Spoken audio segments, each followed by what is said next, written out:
In July of 2012, Mark Zuckerberg financed his $6 million Palo Alto home that's 3 miles away from Facebook's headquarters with a 30-year mortgage.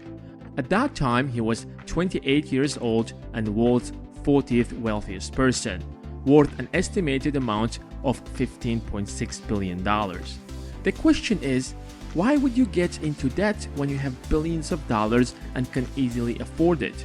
If he wanted, he could easily buy a dozen $6 million homes in cash without batting an eye. So why get a mortgage? The answer is long and complicated, but in short, it's free money. Sounds ridiculous. Who would give you free money when you are already a billionaire? Let me explain. It all has to do with interest rates. The inflation rate in the US is 2.5 to 3%. So any money you borrow that's below the inflation rate is considered free money.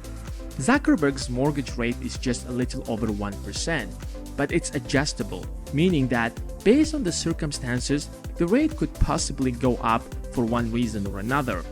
If you do the math, the bank is losing money since the mortgage rate is below the inflation. You don't have to be a genius to do the math.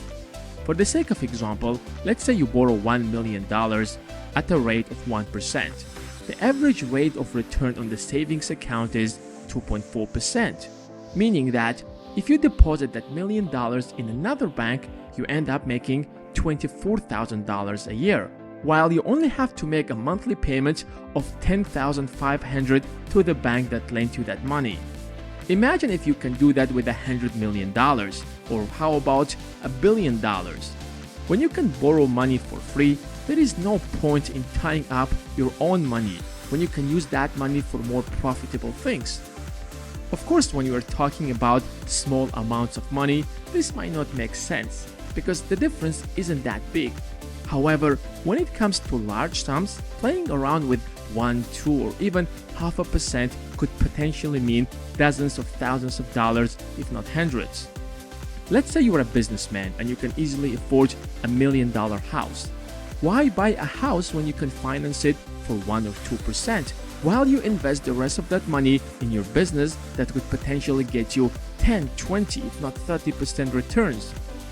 Even if you're lazy to find a more profitable way to use money, just throwing it all into an index fund can be much more profitable, especially when we are talking about 20 or 30 years. Historically, an index fund has shown to have an average rate of return of 8%.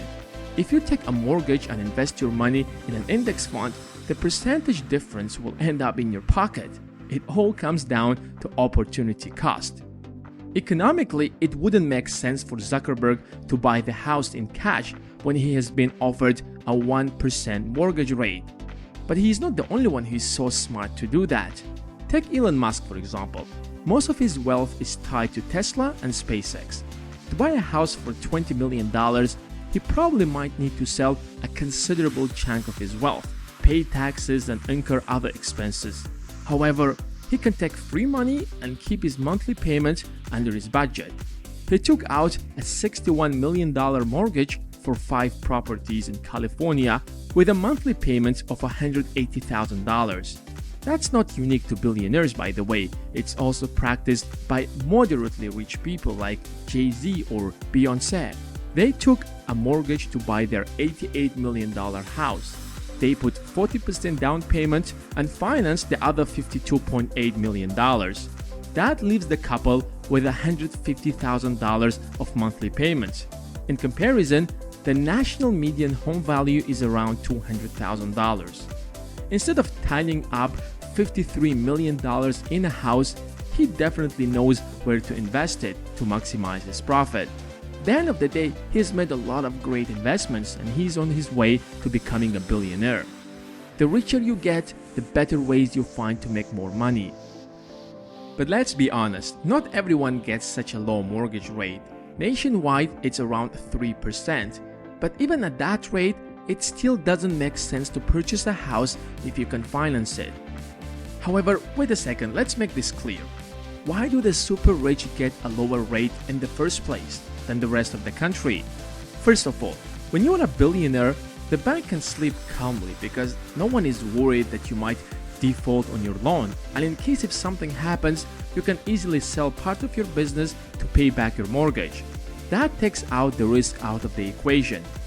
Now compare that to an average employee who could get sick and not be able to work or just lose his job for one reason or another. Secondly, paying your mortgage on time every month helps you build and maintain a healthy credit score. So when you're in trouble next time, with a strong credit score, it will be much easier to borrow money from the banks.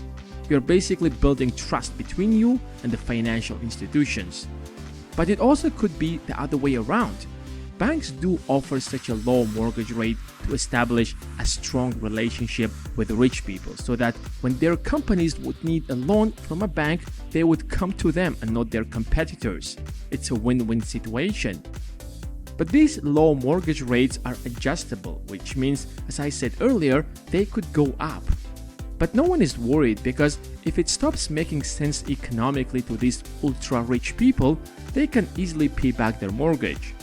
But most people associate that with something negative because we usually borrow money that we can't afford for entertainments and end up paying a lot more back. In fact, right after getting out of college, you realize what a burden your student debt is already. And once you calculate how many years you have to pay back that debt, you immediately create a perception that debt is bad, especially when you can't even default on it. Playing around with debt is not easy. You are eventually taking a huge risk, and a small miscalculation can lead to disastrous consequences. In fact, we've got into so much debt that most people can't even afford an unexpected $500 bill because we have to make all of these monthly payments. However, that's what distinguishes bad debt from the good one. Debt can ruin your life, make you homeless, and cripple your family if you're reckless. But it also can make you unbelievably rich if you know how to use it, because it's leverage. Leverage is a superpower that can make you rich instantly. Let's say, for the sake of example, you buy this house for $10,000, go to the market and sell it for $11,000. Congrats, you just made a profit of $1,000. However, that's not much. But if you use leverage, you go to the bank first, borrow $990,000.